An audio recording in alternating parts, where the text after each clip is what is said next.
제 영적인 고향으로 돌아와서 사랑하는 여러분들을 이렇게 보고 같이 예배드리게 돼서 얼마나 행복한지 모르겠습니다. 기쁨과 감사 가운데서 우리 하나님 말씀 사도행전 22장에서 찾도록 하겠습니다. 사도행전 22장 1절로부터 16절까지 말씀 조금 긴데요. 우리 조금 빠른 속도로 여러분과 제가 교독하시면서 뜻을 좀 파악하시도록 합시다. 사도행전 22장 사도 바울이 3차 전도 여행을 마치고 예루살렘에 돌아왔을 때 동족들에게 체포되죠. 그들에게 군중 앞에서 자기를 변증하는 이야기입니다. 같이 읽읍시다. 시작. 그런들아 내가 지금 여러분 앞에서 변명하는 말을 들으라. 그들이 그의 말로 말하고 나는 유대인으로 길리게아 다소에서 낳고 이 성에서 자라 가말리엘의 문화에서 우리 조상들의 율법의 엄한 교훈을 받았고 오늘 너희 모든 사람처럼 하나님에 대해서 열심히 있는 자라. 내가 이를 박해하여서 죽기까지 하였고 하나님을 결박하여 보게 되는 이에 대제사장들과 모든 장로들이 내 증인이라. 또 내가 그들에게서 다메섹 형제들에게 가는 공문을 받아가지고 거기에 있는 자들도 결박하여 예루살렘으로 끌어다가 형벌받게 하려고 가더니 가는 중 다메섹에 가까이 갔을 때 오전쯤 되어 보려니 큰 빛이 나를 불러비치네. 내가 땅에 엎드려서 들으니 소리 있어 이르되 사울아 사울아 내가 왜 나를 박해하느냐 하시거늘 내가 내가 주님이시니까 나는 내가 박해하는 예수가 나와 함께 있는 사람들이 빛은 보면서도 나에게 말씀하시는 이 소리를 듣지 못하더라. 내가 주의 모습으로 주께서 이르시되 내가 나의 모습으로 나는 그 빛의 광채로 말미암아 볼 수 없게 되었으므로 나와 함께 있는 사람들의 손에 끌려 다메섹에 들어갔노라. 율법에 따라 아나니아가 내게와 곁에 서서 말하되 형제 사울아 다시 보라 하거늘 즉시 그를 쳐다보았노라. 그가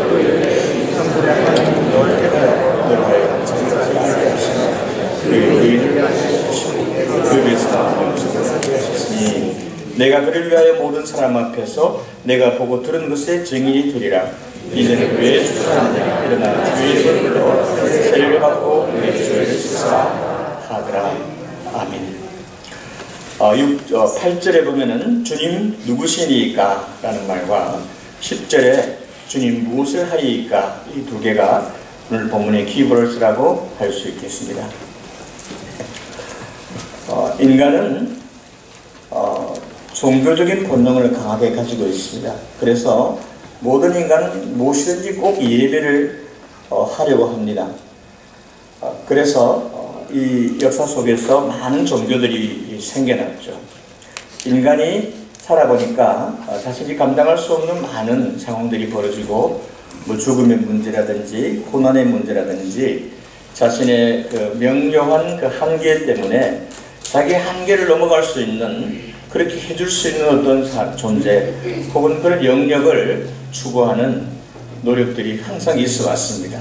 그래서 인간은 아래서부터 위로 끊임없이 찾아 올라가는 그런 강한 종교적인 본능을 가지고 있고 예배하려는 본능을 가지고 있습니다. 그런데 문제는 우리가 성경을 통해서 세상에서는 그렇게 말하지 않지만 성경을 통해서 그 인간은 아담 안에서 소위 말씀에 타락했다라고 말해요. 죄와 타락이라는 것은 그냥 단순히 우리가 죄책을 가지게 된다는 뜻보다는 좀 험하게 말하면 많이 망가지는 것입니다.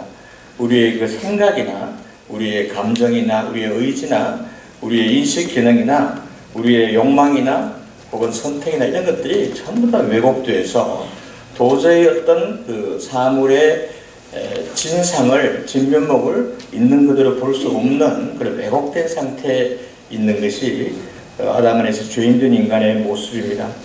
그렇게 되면 어떻게 되겠습니까? 그런 정도의 실력을 가지고 초월자를 신을 하나님을 자꾸 생각해 내려고 할 때 물론 인간은 대단히 위대한 존재로 지어졌기 때문에 상당한 수준의 종교적인 것들을 만들어냅니다. 여러분들이 불교라든지 힌두교의 경전 같은 걸 보면은 방대하고 대단히 심오한 면을 가지고 있어요.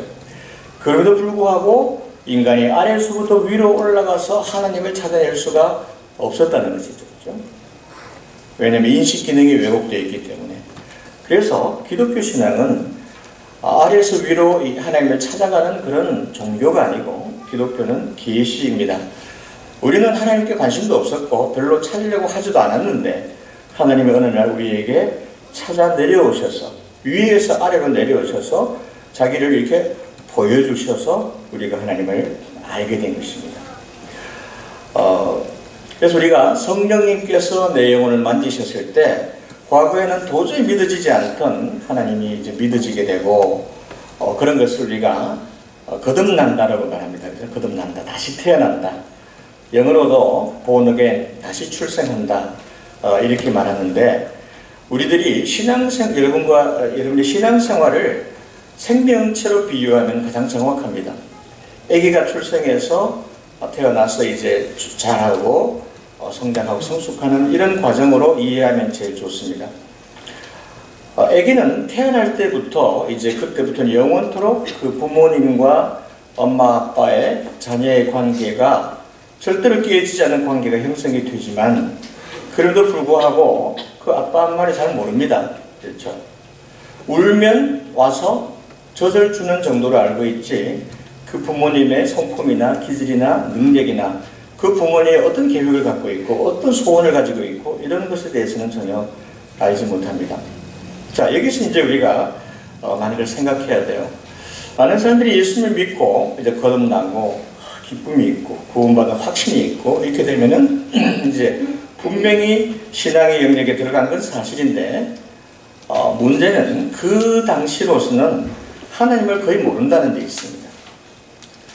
아기가 부모를 전혀 모르지만 그 부모의 자녀로 태어나서 당당한 자녀가 된 것은 사실이지만 그 부모를 모르는 것처럼 우리가 신앙생활의 초기부터 많은 노력을 기울이지 않으면 우리는 하나님을 잘 모르고 오랜 신앙생활을 할 수가 있습니다.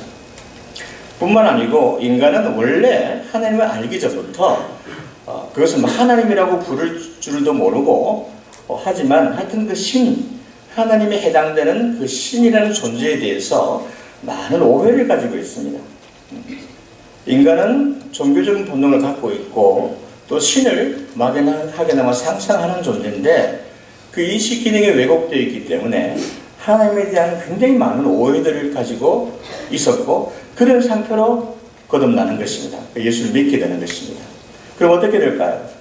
처음에 상당한 기간 동안은 그 사람이 가지고 있는 하나님에 관한 지식은 거의 다 틀린 것입니다. 그래서 제가 종종 쓰는 말이지만 신앙생활이라는 것은 하나님에 대한 오해를 풀어가는 과정입니다.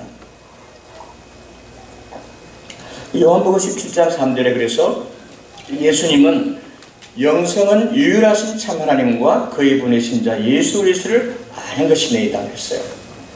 영생이란 말은 예수를 믿고 살아가기 시작하는 새로운 퀄리티의 삶을 영생이라고 그러는데 그 영생의 본질이 뭐냐면은 제일 중요한 게 하나님과 예수님을 더 알아가는 것입니다. 무슨 종교 활동을 하는 것이 아니고 하나님과 예수에 대해서 더 알아가는 것이 영생의 본질입니다. 그리고 사도 베드로도 예수님을 열심히 따랐던 사도 베드로도 베드로후서 3장 끝에 오직 우리 주 곧 구주 예수 그리스도의 은혜와 그를 아는 지식에 자라가라 했습니다. 사도 베드로야말로 제자 중에서 으뜸이지 않습니까? 그분이 우리에게 남기신 교훈이 뭐냐면은 예수를 날마다 더 알아가야 된다는 거예요. 그 아는 지식에 자라가야 합니다. 그렇게 말하는 이유가 뭘까요? 가만 놔두면 우리들은 열심히 종교생활을 할 수 있어요. 왜? 종교적인 본능이 원래 있었으니까. 우리 예수 믿지 않는 옛날에 우리 할머니 할아버지들 뭐 했습니까? 새벽에 겨울에 일어나서 얼음물 깨서 그물로 목욕 재개하고 찬물 떠놓고 장독대에 얹어놓고 천지신명께 빌었습니다. 대단히 열심입니다. 그와 같은 종교적인 열심히 예수를 믿고 나면 새벽에 날마다 헌금 무지 많이 할 수 있고 모든 종교 활동에 열심히 할 수 있습니다. 그러면서 하나님을 별로 알지 못하는 그런 기현상이 있습니다. 이것은 지난 100년 동안 우리 한국 교회가 가지고 있던 큰 문제였고 현대 교회가 다 그렇습니다. 제가 제 나이만큼 예수를 믿고 또 사역을 하면서 오는 동안 가장 답답한 것이 바로 그였습니다. 성도들이 하나님을 제대로 알지 못하고 또 하나님을 알려는 열정이 없어요. 그러니까 교회 생활에 활동에 상당히 열심히 합니다. 새벽기도 나오고 뭐 헌금 내고 뭐 봉사하고 다 그것도 물론 귀하고 중요한 것이지만 하나님이 우리에게 가장 원하는 것은 우리가 하나님 그분을 더 알아가는 것입니다. 그러다 보니까 교회 생활이 대충 어떻게 되어갔는가 하니 그냥 구원의 확신 있으면 좋죠. 기쁘고 정말 환희가 있고 평안이 있으니까. 그래도 내가 이제 교회 와서 뭐 어떤 동사를 할까. 그 다음에 하나님 은혜 안에서 내가 정말 내 삶을 좀 도덕적으로 잘 살고 우리 아이들을 예수 믿는 아이를 잘 키우고 그리고 또 내 직장 생활도 좀 정직하게 하고 좀 보람 있는 일도 하고 뭐 이렇게 하면은 예수 잘 믿는데 왜 자꾸 하나님을 잘 알아가야지 그런 것만으로 안 된다고 왜 말하느냐. 많이 그렇게 일을 한다는 것이죠. 근데 이 부분이 이제 우리가 좀 힘들더라도 꼭 새겨야 될 부분입니다. 여러분 출애굽기 32장에 보면은 굉장히 놀라운 이야기가 나와요. 하나님께서 이스라엘 백성을 애굽에서 끄집어내셔서 이제 가나안 땅으로 가게 하는 그 과정 중에 초기에 이 백성들 하나님의 그 놀라운 기적을 수없이 경험하고 홍해를 갈라서 자기들을 이끌어내신 하나님을 경험했으면서도 그들이 시내산에서 모세가 율법을 받으러 시내산 꼭대기에 올라가서 40일 동안 안 보일 때 답답하니까 자기들을 인도할 신을 만들어 달라고 모세의 형인 아론에게 요구를 합니다. 그래서 거기서 나온 것이 금송아지였어요. 금 폐물을 다 모아서 녹여가지고 금송아지를 만들었던 것입니다. 그러면서 말하기를 이스라엘아 이는 바로 너희를 애굽에서 인도해낸 그 하나님이다 이렇게 말했습니다. 이것이 굉장히 중요한 사건입니다. 여러분 이 출애굽기 32장에 있는 이 이야기 제가 구원이란 무엇인가 라는 책과 그리고 제가 이번 6월 말쯤 나올게 될 새로운 책에 2번이나 나오는 하나님이라는 이름의 우상이라는 설교에 그것이 나와 있습니다. 하나님이 계시거든요. 하나님이 계시고 하나님이 그들 인도해 내셨는데 이름도 하나님이라고 부르고 또 그 하나님이 자기들을 애굽에서 인도해 냈다고까지 고백을 했습니다. 그리고 열정적으로 제물을 드리고 그 예배를 드렸다고 했습니다. 그런데 그 대상이 바로 금송아지였어요. 이 부분은 기독교 역사의 모든 시대마다 우리가 꼭 명심해야 될 부분입니다. 대한민국에 있는 많은 교회에 있는 사람들은 하나님의 예수 그리스도에 대한 올바른 신앙 고백을 하고 세례도 받고 종교생활을 열심히 해요. 그런데 그들의 마음속에 눈이 보이지 않는 그들의 마음속에 갖고 있는 신앙의 대상이 무엇인가는 한 번도 보여준 적이 없습니다. 그렇죠? 뭘 믿고 있는지 자기들은 말로는 하나님을 믿고 예수 믿는 말을 해요. 그런데 하나님께서 출애굽기에 보여주시는 것은 바로 그들이 실제로 믿고 있는 대상은 금송아지들이라는 것이에요. 이 부분은 굉장히 두려운 일입니다. 그러다 보니까 예수를 믿어서 우리는 원래 종교적인 본능이 있다 보니까 교회라고 하는 종교 활동은 굉장히 열심히 해요. 그런데 하나님을 잘 모릅니다. 그러다 보면은 과거에 가지고 있던 잘못된 신에 대한 지식대로 따라서 행합니다. 그 아까 제가 말씀드린 대로 지성이면 감청이잖아요. 점점 많이 들으면은 신이 뭐 잘 해준다고 알려져 있잖아요.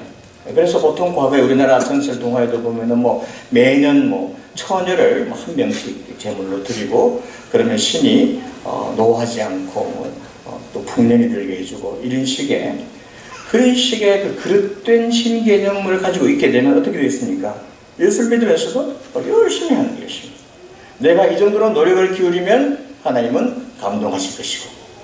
그래서 솔로몬이 역대상 29장에도 솔로몬이 성전을 건축하고 1000번제를 드리죠. 양을 1000마리, 소를 1000마리 이렇게 해서 하나님께 드리는 그것을 요셉은 목사님들이 그대로 교회에 따와서 1000번째 그래갖고 뭐 1000일 동안 새벽기도를 참석하면 뭐 하나님께서 뭘 큰 걸 주시고 이런 식으로 정말 오도하는 그런 일들이 수없이 많았습니다. 그리고 계시록 2장 10절에 보면은 부활하신 주님이 서머나 교회에다가 죽도록 충성하라 그러면 내게 생명의 면류관을 주리라 하는 이 말씀을 또 곡해해서 뼈가 다지게 예수를 믿으면 죽도록 충성하면 복을 준다는 거죠. 근데 그 말이 아니거든요. 그 말은 그 당시는 예수를 믿으면은 사형을 당할 수가 있었습니다. 잡혀 죽을 수가 있었어요. 근데 그렇게 예수를 믿는 이유 때문에 종교적으로 순교를 당하는 일이 있더라도 예수님을 거부하지 않고 믿으라 이런 이야기지, 교회에서 뼈가지게 봉사해서 몸살이 나고 독감이 걸려야 된다 이런 얘기가 아니거든요. 근데 그렇게 해왔어요, 교회들이. 그래서 우리들이 잘못된 종교적인 본능, 잘못된 신에 대한 개념을 가지고 있게 되면은 그것이 아주 왜곡되게 나타나요. 그래서 보면은 교회 나와 있는 많은 그 형제자매들이 보면은 하나님에 대해서 턱없는 두려움이 있어요. 하나님은 내가 죄를 지으면 꼭 지옥불에 던질 것 같고, 내가 잘못한 일은 절대로 잊어버리지 않고 안갚음을 하실 것 같고, 또 내가 뭘 요만큼 딱 잘해드리면 정확하게 그만큼 주실 것 같은, 하나님이 무슨 밴딩 머신 것 같은 그런 걸로 이해한다든지, 또 하나님을 내 입맛대로 믿는 거예요. 하나님은, 내가 믿는 하나님은 내가 뭘 잘못해도 그냥 허허하고 손잡고 수임을 잡아 당겨도 허허하는 할아버지 같은 그런 하나님. 내가 믿는 하나님은 기도만 열심히 하면, 보호자를 흔드는 기도만 하면은 하나님 아이고 마지못해서 들어주는 이런 식의 정말 성경적이지 않는 하나님을 다 각각 이렇게 믿고 있는 것이에요.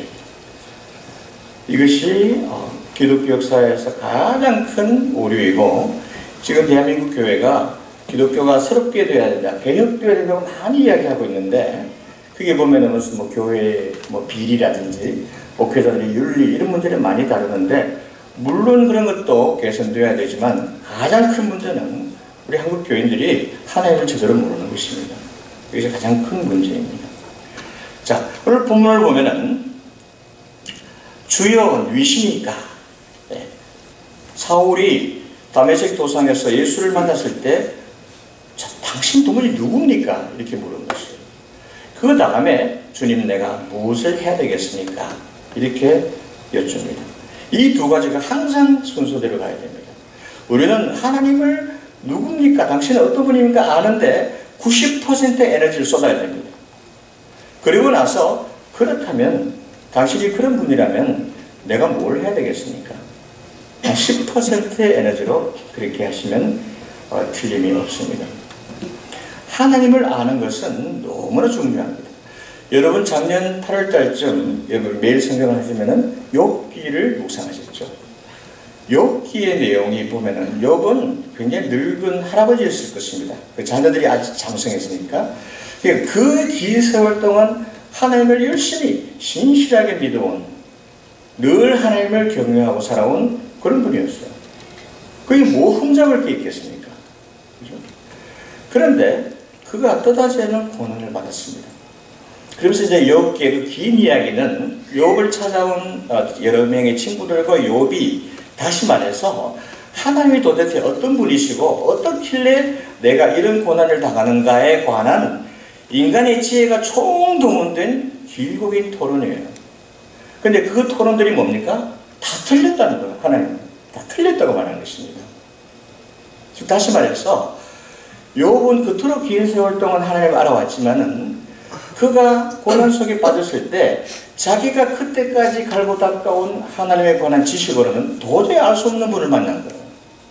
그런 이야기입니다.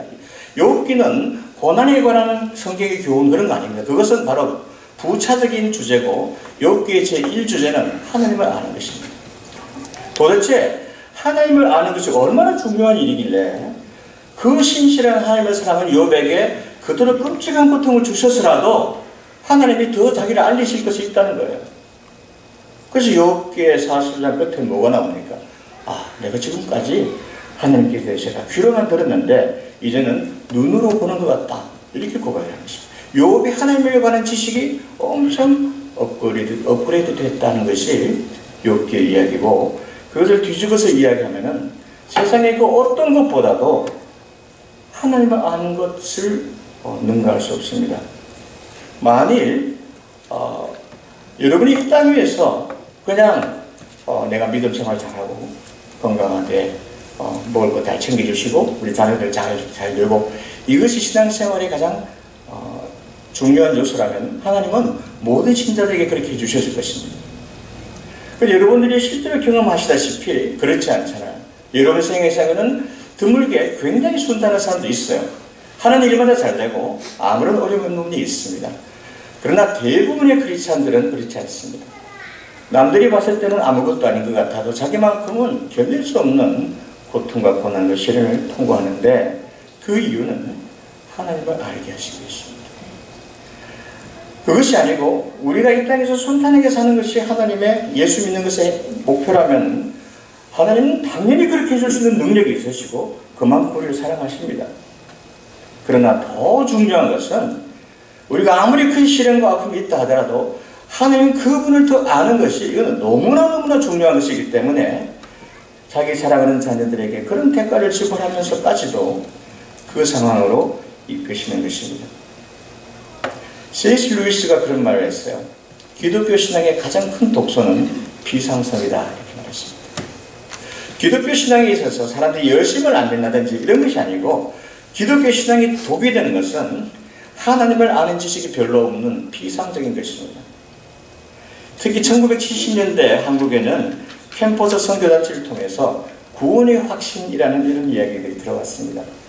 그래서 과거에는 그냥 좀 율법적으로 믿었는데 지금은 이제 정확한 복음을 듣고 내가 예수 영접하고 당신은 구원 받았습니다, 이렇게 하면 이제 확신이 있고 진짜 굉장한 기쁨이 있죠. 그러고서는 이제 예수 믿고 구원 받았다, 감사합니다 하니까 주로 전도, 봉사, 선교 이런 쪽으로 드라이브를 해나가는 것입니다.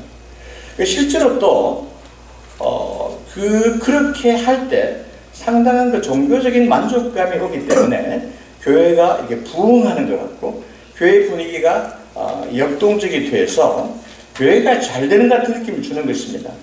물론 그런 활동은 다 필요하고 좋은 것입니다. 그러나 그것이 만일 하나님을 아는 지식에 비하면 아무것도 아니라는 것이죠.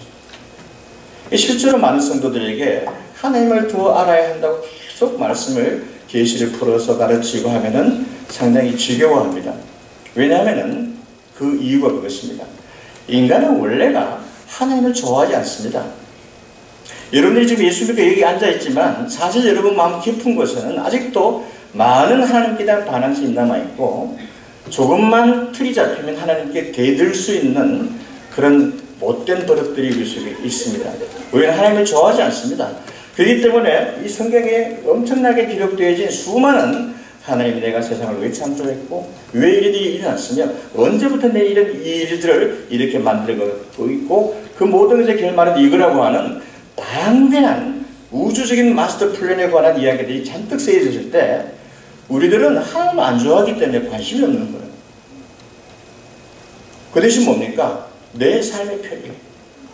내 삶이 그냥 구원받고 지어받고 평안하고 우리 애들 잘 되고. 그래서 기독교 신앙이 인간의 필요를 채워주는 것으로 이해될 때 끔찍한 일이 생기게 됩니다. 그것이 대한민국 교회의 현실입니다. 지금 대한민국 교회는 민족적으로 거부를 당하고 있는 상태입니다. 교회의 권위는 땅에 떨어질 대로 떨어졌습니다. 왜? 그게 무슨 교회의 비리 이런 것 때문이 아닙니다. 많은 젊은이들이 뭐라고 말하냐면은 기독교는 너무 유치하다는 거예요. 예수 믿고 구원받았다, 감사하다, 할렐루야. 그거밖에 없어요. 근데 그게 아니거든요. 기독교는 어떤 종교보다 심오합니다. 여러분이 이 구약과 신약을 열심히 읽고 공부하면은 이루 말할 수 없는 감탄사가 터져나올 수밖에 없는 하나님의 그 위대하심과 그 영광스러움과 복되심이 가득 차 있습니다. 그러니까 이것을 알려고 하지 않고 자꾸만 우리의 필요를 채워주신 하나님으로 이 포커스를 맞춰왔다는 것입니다. 기독교는 하나님의 필요 때문에 있는 것입니다. 인간의 생사화복을 위해서 있는 것이 아니고 하나님의 생사화복을 위해서 존재하는 것이 기독교입니다, 여러분. 기독교는 하나님을 아는 것이 그냥 그것이 프린시플이에요. 인간의 일은 하나님 알아서 챙겨주겠다는 거예요. 하나님, 그거는 내가 알아서 해줄 테니까 너희들은 나에게만 관심을, 내 하는 일에 관심을 기울이는 것이에요. 그래서 너희 먹을 것과 입을 것을 위해서 염려하지 마라. 두려워하지 말아라. 불안해하지 말아라. 인간의 필요를 안 채워주겠다는 것이 아니라 인간의 필요를 채워주는 하나님이 의뢰거는 막 알아서 해주시기도 하고 많이 보유하시기도 한다는 것이죠. 기독교 신앙은 하나님의 필요를 위해서 존재하는 것입니다. 그래서 우리들은 일생 동안 해야 될 일이 하나님을 더 알아가는 것입니다. 만일 우리가 무엇을 하는 것이 중요하다면 정말 우리 기독교 역사에는 이해할 수 없는 일이 늘 일어났습니다. 1956년에 그 에콰도르에 선교사를 갔던 짐 엘리어트와 그의 4명의 친구들 5명이 그곳에 도착하자마자 인디언들의 화살과 창에 찔려서 죽어버렸어요. 아무 일도 못했습니다. 그건 뭡니까? 기독교 신앙이 인간의 필요를 위해서 존재하고 인간의 종교적인 활동을 말하는 것이라면 그 말이 안 되는 일이죠. 그런데 그들은 하나님을 아는 사람들이었어요. 이 전능자의 그늘이라고 하는 책, 영화로도 나와 있는데 그들은 하나님이 어떤 분인지를 아는 것이에요. 그래서 여러분들에게 가장 중요한 것은 남은 일생 동안 하나님의 말씀을 열심히 듣고 열심히 읽어서 도대체 하나님 당신이 어떤 분입니까? 라는 질문을 끊임없이 던져야 됩니다. 아침에 깨서 샤워할 때, 밥 먹을 때, 운전해서 직장으로 갈 때, 애들을 돌볼 때, 저녁에 집으로 돌아올 때 늘 하나님 당신은 어떤 분입니까? 늘 질문을 해야 돼요. 그런데 우리들은 수없이 많은 감정적인 기복 속에 있고 우리 주변에는 이해하지 못할 어려운 일이 자주 생기다 보니까 그 질문에 대한 답은 그렇게 되기 쉽습니다. 하나님이 안 계신 것 같아요. 그렇지 않습니까? 그래서 아예 저는 한 달에 30일 중에 열흘 정도는 하나님이 안 계시는 걸 하고 생활합니다. 안 계시는 것 같아요. 아니 하나님이 계시는데 왜 내 팔에 이런 일이 일어납니까? 내 팔에 주신 일을 어떻게 힌두교를 믿기 때문이라고요? 그렇지 않습니다. 이해할 수 없는 일이 너무 많습니다. 우리들은 하나님이 도대체 당신은 어떤 분입니까? 하는 이 질문을 끊임없이 던지고 그 답을 성경의 계시에서 찾아야 됩니다. 성경은 하나님이 자신을 보여주는 행위입니다. 자신을 보여주면서 자신뿐만 아니라 하나님이 갖고 있는 플랜을 보여줘요. 하나님이 어떤 일을 지금 하려고 하고 있는 것이에요. 이 세상을 창조하기 전부터 이 땅에 내실 우리들을 알고 계셨어요. 그리고 우리들이 타락할 것도 알고 계셨습니다.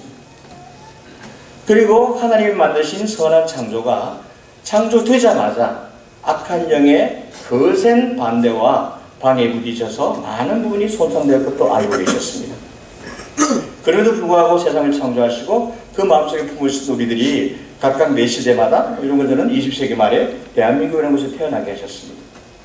그리고 2000년에 일어난 예수의 십자가의 복음을 우리가 전해 듣고 예수께로 돌아오게 하시고 이제 하나님은 그렇게 거센 악의 세력의 반대에도 불구하고 이 당신의 아름다운 창조 세계를 더 아름답고 완전하게 복구시키고 이토록 하나님께 불순종하고 하나님을 싫어하는 우리들을 끊임없는 사랑으로 변화시켜서 마침내 하나님을 생명을 다해서 사랑하는 존재로 만들어 가심으로써 하나님의 그 첫 창조보다 훨씬 더 복된 재창조를 완성하리라고 하는 것이 이 성경에 나타난 거대한 하나님의 우주적인 마스터 플랜입니다. 그 마스터 플랜의 한 부분으로 이런 것들을 이렇게 불러주신 것입니다. 그렇기 때문에 우리 기독교 신앙의 방점이 어디 있어야 할까요? 그 하나님께 있어야 됩니다. 하나님께 있어야 되고 만일 우리가 그렇게 되기를 원치는 않지만 하나님의 그런 마스터 플랜, 우주적인 마스터 플랜을 수행해 나가는데 필요하다면 우리는 세상에서 고생을 해야 됩니다. 그것이 왜 그래야 되는지는 우리는 전혀 알 수 없지만 하나님의 그 일을 이루기 위해서 나의 희생과 나의 죽음과 이해할 수 없는 내 인생의 고통이 있어야 된다면 우리는 그것을 겪는 것입니다. 그렇지 않습니까? 그것이 도대체 내가 겪는 그런 끔찍한 내 사랑하는 사람을 잃어버리고 경제적인 고통이 오고 육신적인 질병이 오고 이런 일들이 도대체 어떤 메커니즘을 통해서 하나님의 그 우주적인 마스터 플랜을 이루어가는 데 도움이 되는지 우리는 전혀 모릅니다. 왜? 우리는 하나님과 지혜가 전혀 게임이 되지 않거든요. 우리의 지혜가 요만하다면 하나님의 지혜는 무한대입니다. 그러니까 하나님이 왜 그렇게 어떤 식으로 하신지는 전혀 알 수 없지만 한 가지 아는 것은 하나님이 우리를 너무나 사랑하신다는 것입니다. 십자가의 당신의 외아들을 매다심으로써 우리를 얼마나 맥시멈으로 사랑한다는 걸 보여주시고, 그러므로 너희들이 인생 가운데 일어나는 어떤 일도 내가 너희를 싫어한다든지 내가 너희에게 관심이 없다든지 내가 너희를 도와줄 능력이 없어 그런 것이 전혀 아니라는 겁니다. 그리고 내가 너희들이 아직은 알지 못하는 위대하고 완전한 재창조의 일을 지금 이루어가고 있고, 너희들은 바로 그 재창조의 새로운 나라, 내가 너희들의 육체의 이 땅의 삶을 마감하고 나서 너희가 차지하게 될 그 나라의 상속자로 내가 너희를 불렀다는 것을 알려주는 것이 기독교 신앙입니다. 그런데 지금까지 기독교 신앙이 완전히 그냥 이 땅에서의 삶을 내가 얼마나 그냥 잘 살아가고 얼마나 종교적인 확신을 갖고 살아가느냐, 이 정도의 많은 초점이 맞춰져 있기 때문에 사람들은 알게 모르게 하나님을 아는 것을 게을리한 것입니다. 제가 아까 말씀드린 대로 우리는 하나님을 별로 좋아하지 않습니다. 그래서 그분의 일에 관심을 갖고 그분에 대해서 막 흥미를 갖고 캐묻고 이렇게 잘 하지 않습니다. 그런데 여러분이 아마 아기를 키워보셨겠지만 사랑하는 자녀들이 이제 말귀 좀 하나 없고 5살, 6살 이렇게 되면 매일 묻죠. 아빠는 왜 그래? 그걸 왜 그랬어? 어떻게 할 거야? 계속 묻지 않습니까? 사랑하니까. 여러분과 제가 하나님을 사랑하게 되면 도무지 그분이 어떤 분인지가 더욱 궁금해야 되고 그것을 알기 위해서 필사의 노력을 기울여야 됩니다. 말씀을 많이 들으세요. 설교를 반복해서 들으시고 성경을 자주 읽으세요. 그러면서 도무지 이 성경이 하나님을 어떻게 설명하고 있는가. 그렇게 되면 우리가 하나님을 안다는 것은 첫째 그분이 안 보이잖아요. 안 보이시고 우리하고는 너무나 차원이 다른 존재이기 때문에 인간적인 방법으로는 알기가 힘듭니다. 그래서 여러분이 굉장히 유식하고 공부를 많이 석사 박사를 했다고 해서 하나님을 아는 데 있어서 더 나은 위치에 있다. 전혀 그렇지 않습니다.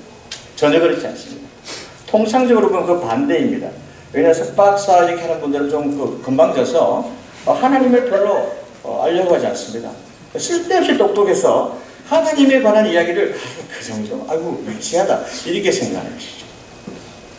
그런데 진짜 하나님을 사랑하는 사람들은 이 성경 계시 속에 나타나는 그 하나님을 배울 때마다 성령님의 도우심을 힘입어서 그분이 나에게 아주 친밀한 인격으로 느껴지게 됩니다. 그냥 지식으로 정보로서 하나님이 이런 일을 하셨구나, 하나님은 전능하신 분이구나 이렇게 나을 위주로 아는 것이 아니고 그 전능하신 분이 그 놀라운 계획을 가지신 분이, 그러니까 온 우주를 초월해 계시는 너무나 초월적이고 광대하셔서 감히 진짜 가까이 하기는 너무나 먼 분이신데 또 동시에 내 속에 들어와서 거처를 점하고 계시고 내 속에 영원히 계시는 너무나 신비로운 존재인 것이죠. 그분을 점점 더 알아가려고 애쓸 때 이제는 여러분이 신앙생활이 이제 5년, 10년 이렇게 하나님을 알려고 애쓰다 보면 더 이상 그분이 이렇게 책 속에 있는 분이 아니고 매일 내 삶을 같이 하는 인격이신 분으로 이제 다가오게 됩니다. 근데 그건 불가불 세월이 많이 걸립니다. 상당히 세월이 걸리고 또 나이도 들어야 됩니다. 그래서 젊을 때는 아무리 신앙적으로 깊고 어쩌고 해도 사실 그 신앙은 그림책에 있는 호랑이를 보는 것 같습니다. 그림책에 있는 호랑이도 호랑이지만 실제로 호랑이가 나타나면 어떨까요? 여러분, 그림책에 있는 호랑이를 보고 부들부들 떠는 사람이 있습니까? 그러나 실제로 호랑이가 우릉 나타나면 부들부들 떨거든요. 여러분이 나이가 어릴 때 신앙생활이 짧을 때 아는 하나님은 그냥 그림책에 있는 하나님, 호랑이입니다. 하나님이 있구나. 그리고 하나님에 대해서 많이 설명할 수 있고 남에게 잘 가르칠 수도 있고 그렇습니다. 그러나 실제로 그 하나님이 정말 나를 전율하게 하고 그분의 그 우주적인 마스터 플랜 속에 나를 던져 넣을 수 있을 만큼 섰다고. 그래서 그분을 위해서라면, 하나님을 더 알기 위해서라면 나는 어떻게 해도 괜찮다, 이 정도까지 되려면 많은 세월이 걸립니다.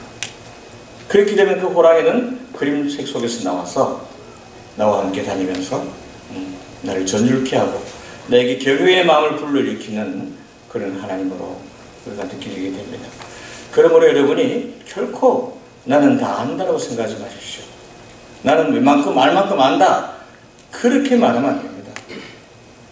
제가 하나님 당시 어떤 분이십니까? 늘 이런 과도를 가지고 매일 살아갑니다. 그리고 어떤 날은 저는요, 하나님은 하나도 모르는 것 같아요. 내가 지금까지 알았던 하나님 다 엉터리고, 나 하나님 너무 모르겠다. 너무 모르겠다. 혹시 안 계신 거 아니야? 저는 안 계시면 안 돼요. 왜냐면 저는, 여러분들 뭐 저는 이게 직업이니까 하나님에게 상당히 곤란해집니다. 그래서 저는 계셔야 되는 걸로. 그런 것입니다. 하나님 어떤 분이십니까?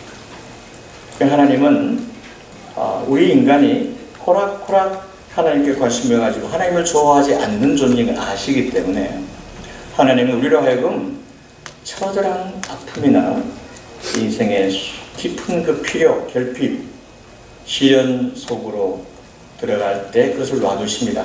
하나님이 우리에게 그런 험악한 일을 하나님이 주셨다라고 말하는 건 틀린 것입니다. 하나님은 절대로 악을 행하는 분이 아니고 우리에게 악한 일을 겪도록 주장하는 분이 절대로 아닙니다. 이 세상이 타락해 있기 때문에, 이 세상 죄와 죽음이 지배하는 세상이기 때문에 우리도 부득불 그 시련과 고난 속에 들어가게 되는데, 그때 하나님이 그것을 막지 않죠. 막지 않는다는 것과 우리를 의도적으로 집어넣는다는 것은 다른 것입니다. 그 하나님께서 우리가 고난을 겪을 때 불러와주십니다. 우리는 그 이유를 아직은 모르죠. 그러나 놀라운 것은 그 과정을 통해서 우리는 하나님을 깊이 알게 됩니다. 욥이 천상에서 하나님의 어전회의에서 사단과 주고받는 말이 있었지만 욥은 그것을 몰랐습니다. 우리는 욥을 통해서 알지만 욥으로서는 청천벽력 같은 고통을 겪은 것입니다. 그 욥이 겪은 육체적인 질병과 자식을 잃고 재물을 잃고 하는 이 고통을 하나님이 그렇게 한 게 아닙니다. 하나님이 한 것이 아닙니다. 말하자면 사단이 악한 이야기 했겠죠. 그것을 하나님이 막아주지 않았습니다. 능력이 없어서가 아니라 놔두셨습니다. 그 결과로 욥에게 온 것은 너무나 하나님을 깊이 알고, 귀로 듣는 하나님과 눈으로 보는 하나님은 전혀 다른 것입니다. 그게 중요합니다. 여러분은 1년 전에 아는 하나님과 지금 아는 하나님이 틀려야 됩니다. 달라야 됩니다. 맨날 우리 처음 예수 믿을 때 그 하나님, 예수님 붙들고 할렐루야 아멘 이걸로는 안 됩니다. 인간은 신앙은 생명체와 같아서 반드시 자라야 됩니다. 어제와 오늘이 달라야 됩니다. 내일과 내년이 달라야 됩니다. 다르지 않으면 여러분은 문제가 크다는 것을 아셔야 됩니다. 다른 어떤 종교적인 열심과 활동으로 그것을 대신할 수 없습니다. 차라리 아무것도 안 하더라도 여러분은 골방에 앉아서 하나님을 아는데 주력하셔야 됩니다. 그렇게 되면 하나님을 아는 것과 우리가 인간과 세상에 대해서 아는 것과는 정확하게 비례합니다. 하나님을 많이 알면 알수록 세상에 대해서 많이 알게 됩니다. 세상이 지금 왜 이렇게 되어 있구나. 이것이 지금 어떤 방향으로 역사가 진행되고 있구나. 그리고 인간들이 왜 저런 짓을 하는구나. 저 일어난 사건은, 이 참담한 사건은 왜 일어났구나. 이런 것을 점점 더 알게 됩니다. 그러면서 이 세상에 대해서 점점 더 알게 되는 만큼 내가 커집니다. 우리가 하나님을 아는 만큼 우리 자아가 성장하게 커집니다. 인간이 가장 원하는 게 뭐냐면 자기가 커지는 것입니다. 인간이 돈을 많이 벌고 좋은 직업을 갖고 많은 영향을 미치고 싶어하고 많은 자손을 낳고 싶어하고, 그런 이유가 뭐냐면 내가 커지고 싶기 때문입니다. 그런데 그 내가 커지는 일은 내가 돈을 많이 벌고 힘이 있고 권력이 있고 공부를 많이 해서 내가 커지지 않습니다. 그렇게 해서 물론 확장되는 부분이 없지 않습니다. 근데 그것은 굉장히 제한적이고 아무것도 아닙니다. 우리가 커질 수 있는 가장 좋은 길은 내가 하나님을 그만큼 알게 되면 세상과 인간에 대해서 점점 더 알게 됩니다. 그렇게 되면 내 자아가 굉장히 확장되면서 거기에서 대단한 여유와 느긋함이 있고 평안함이 있습니다. 그래서 이 세상이 끝나고 오는 시대가 있다는 것도 알게 되고 내 육체의 생물학적인 죽음 이후에 다가오게 될 새로운 세상과 부활의 몸과 이 모든 것에 대해서 아주 리얼하게 알게 됩니다. 그전에는 교리로만 배웠는데 그것이 실제로 있다는 것을 알게 됩니다. 그것이 모두 다 내가 하나님을 더 알므로써 생기는 결과들입니다. 지나간 세기 동안 우리나라 교회가 많이 열심히 일했고 많은 외적인 부흥도 있어 왔지만 참으로 안타까운 것은 하나님을 아는 지식에 대해서 별로 애쓰지 않습니다. 지금도 한국에 가서 이 기독교 텔레비전 같은 걸 이렇게 수없이 많이 들어보면 정말 그 설교들이 뭐 예를 들어서 감동이 있고 뭐 인간의 삶에 유익을 주는 것이 없지 않습니다. 그런데 보면은 하나님에 대해서 깊이 하나님이 도대체 어떤 분이신가에 대한 그 깊이 있는 탐구와 갈망 이런 것이 찾아볼 수가 없습니다. 그러다 보니까 기껏해야 잘하는 것이 주일날 교회 잘 다니고 기도회 좀 다니고 남보다 상대적으로 약간 더 도덕적으로 사는 것 외에 다른 것이 없습니다. 그래서 이 시대를 살아가는 젊은 청년들이 볼 때 도대체 기독교가 뭐냐는 것이죠. 불교보다도 더 나은 것이 없어서 많은 크리스찬 청년들이 수십만 명이 법륜 스님이나 해민 스님의 그 트위터에 팔로워로 들어가 있어요. 그 사람들의 그 이런 뭐 이야기 이런 데서 막 열광하고 감동을 받습니다. 참 이상하지 않습니까? 그것보다 훨씬 더 본질적인 진리이고 훨씬 더 심오하고 체계적이고 영혼에서 영혼으로 관통하는 이 역사적인 신앙이 여기 있는데 어떻게 하다가 그런 불교 따위에 청년들이 그렇게 끌려가는 이런 참담한 모습을 띄게 된 것이 그것이 바로 하나님을 알기를 게을리입니다. 제가 믿기로는 이 개인시대 한인교회도 그렇고 제가 섬기는 하나교회도 그렇고 시종일관자는 여러분들에게 하나님을 아는 것을 주로 강조해 왔습니다. 그런데 과거에는 저도 그것을 좀 긴가민가 하기도 하고 또 자신도 없이 해왔었는데 제가 한국에 들어가서 한국교회의 여러 가지 모습을 보고 또 섬기고 하면서 21세기에 우리 교회들이 해야 될 가장 큰 사명은 바로 사람들이 잃어버렸던 하나님에 대한 관심과 흥미를 회복시켜서 하나님을 아는 일에 총력을 기울이는 것이다. 이렇게 생각하고 여기저기 다니면서 제가 복음을 전하다 보니까 너무나 감사하게도 그런 교회들이 있더라고요. 있어요.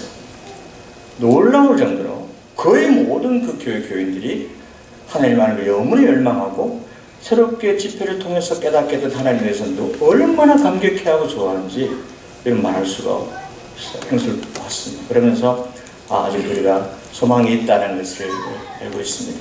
여러분들 여기서 인생의 중요한 세월을 보내는 동안에 가장 큰 것을 하나님을 아는 일에 주십시오. 여러분의 자녀 교육과 여러분의 건강이나 여러분의 인생의 봉각들 이런 것들 중요하지만 그건 전부 다 하나님의 뜻입니다. 똑같이 예수 열심히 똑같이 잘 믿는 한 교회에 있어도 하나님 어떤 사람에게는 상당히 순탄한 삶을 주시고 어떤 사람은 큰 시련을 주시고 허락하십니다. 그 외에는 우리는 모릅니다. 언젠가는 알게 될 것입니다. 그것은 중요하지 않습니다. 만약 여러분들이 정말 끔찍한 참담한 시련과 아픔을 통해서 하나님께 한 걸음 더 나아갔다면 그것은 여러분이 하나님으로부터 최고의 보상을 받은 것입니다. 가장 큰 선물입니다. 가장 큰 인생의 목표입니다. 그렇게 사시기 바랍니다.